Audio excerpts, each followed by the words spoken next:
Let's consider the experiment roll a die. Suppose we want to roll a 2. So we will call the event rolling a 2 a success. If we roll anything else, we will consider it a failure. Now let's find the probability that the first 2 that we roll will happen on the second roll of the die. So in other words, our first success occurs on our second roll. Well, let's look at a tree diagram for this probability. On our first roll, we're either going to roll a 2 or we will not roll a 2. The probability that we would roll a 2 is 1 out of 6, and the probability that we would not roll a 2 would be 5 out of 6. Now we're going to go to our second roll, and this tree looks like all the others that we've done. We'll either roll a 2 or not a 2, and we'll find that these events are independent because the outcome of the first roll does not have any bearing on the outcome of the second roll. This probability is a sixth, and this probability is 5/6. Here's our second roll. If we roll not a 2 on the first roll, we'll have either a 2 or not a 2, and those probabilities again will be 1/6 and 5/6. Independent events. The probability that we're looking for is the probability that our first 2 would occur on the second roll. Well, if we follow this branch, this top branch here, then our first 2 would happen on the first roll. So we can't do that. We're going to take this second branch here where we don't throw a 2 on the first roll. Then we have to go and follow that down to where we do throw a 2 on the second roll.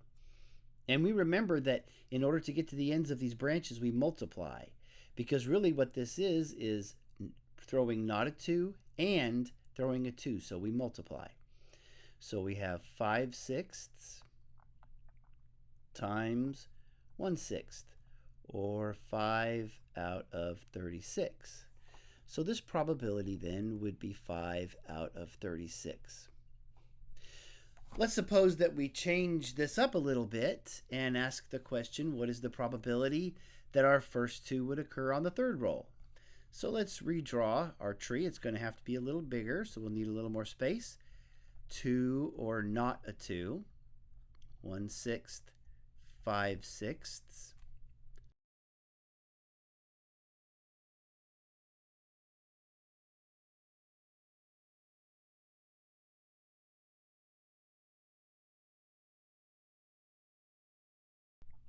Now this question was, what's the probability that the first 2, our first success, occurs on the third roll?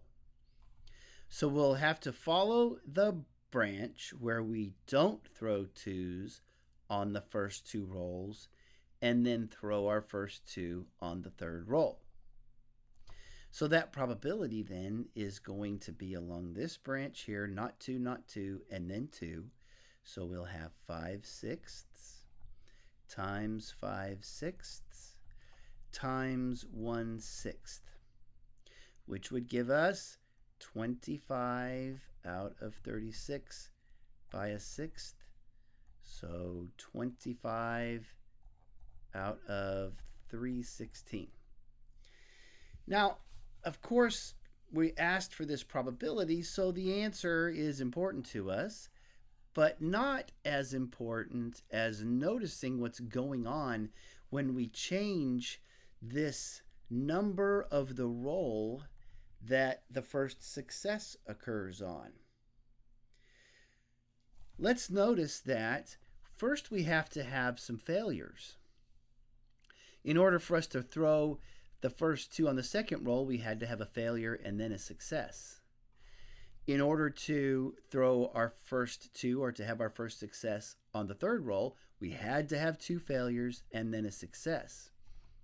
So I really don't need to draw this tree anymore if I want to find other probabilities.